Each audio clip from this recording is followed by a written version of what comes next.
PS6. Découvrez la console ultra puissante, date de sortie. Ces nouveaux leaks relatifs à la PS6 nous proviennent d'un leaker réputé s'agissant des questions de hardware, Zhang Zhonghao.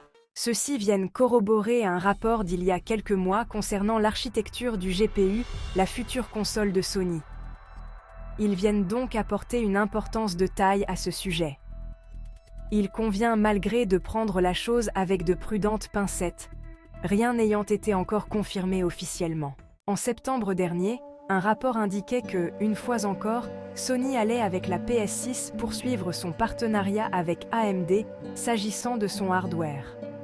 Un rapprochement avec Intel aurait été envisagé pour lui préférer la team rouge. Ce notamment afin de préserver des fonctionnalités importantes comme la rétrocompatibilité. Le leaker Zhang Zhonghao vient à ce titre ajouter une précision d'importance. Selon lui, la PS6 devrait embarquer pour son GPU l'architecture AMD nouvelle génération, UDNA. Cela signifie donc que la console utilisera la même architecture que celle employée par les cartes graphiques AMD Radeon 9000. Celles-ci sont pour rappel attendues courant 2026 et devraient être de belles bêtes de puissance de leur état. Si on ne sait pas encore quand sortira la PS6, a priori pas avant 2028, celle-ci devrait tout du moins disposer d'une fiche technique particulièrement solide à son lancement. Zhang Zhonghao précise également que, du fait de la présence de cette fameuse architecture UDNA pour son GPU, la PS6 devrait également intégrer un CPU sous architecture Zen 4 ou Zen 5. Cela ne serait a priori pas encore inscrit dans le marbre. Espérons que, contrairement à la PS5 Pro, sa petite sœur disposera d'un CPU au même niveau de puissance qu'un GPU sur le papier très costaud. Ce afin d'éviter d'éventuels problèmes de bottleneck. Peut-on également s'attendre à y revoir le fameux PSSR et à une console encore à un prix exorbitant? Rien n'est moins sûr. À noter que, outre la PS6, la prochaine console portable a priori dans les cartons chez Sony devrait également embarquer une architecture AMD.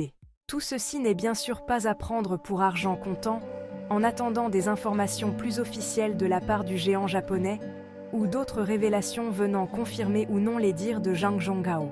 Bien que plus de 3 ans se soient écoulés depuis le lancement de la PS5, nous supposons que Sony s'en tiendra à son délai traditionnel de 6 ou 7 ans entre chaque génération de consoles. Si nos calculs sont bons, il faudra attendre au moins 2027 pour voir la PlayStation 6 sur les étagères des magasins. Et si Sony décide, comme à son habitude, de sortir la console à temps pour la course aux cadeaux de Noël, on pourrait tabler sur le mois de novembre 2027. Notons que certains évoquent déjà de possibles retards de développement qui pourraient entraîner un report à 2028. La PlayStation 6 devrait bénéficier d'une architecture Zen 4 et être équipée d'un processeur conçu sur mesure pour prendre en charge des images en 8K, doublant ainsi la puissance graphique et la résolution de la PS5.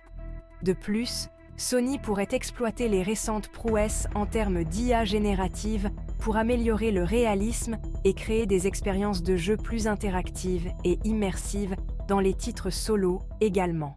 Il faudra ensuite voir comment la réalité virtuelle évoluera. Un boîtier PSVR 3 dédié à la PS6 semble être de rigueur, mais il s'agit encore d'un marché en développement qui pourrait être annulé ou gonflé en fonction des retours du public. Le stockage SSD, déjà présent sur la PS5, devrait faire son retour sur la PS6, dans le but d'éliminer les temps de chargement et d'assurer un gameplay plus fluide. Des rumeurs font également état d'une rétrocompatibilité avec les versions précédentes, ce qui permettra aux joueurs de profiter des titres de la PS4 et de la PS5 sur une plateforme consolidée. Les derniers brevets de l'entreprise japonaise recensent de nouveaux boîtiers de chargement, mais il faudra attendre quelques années pour voir s'ils seront effectivement mis au point. La disponibilité en France pourrait dépendre de nombreux facteurs, y compris la capacité de production de Sony et la demande mondiale. Le géant japonais devra peut-être ajuster sa stratégie pour répondre aux attentes élevées des joueurs.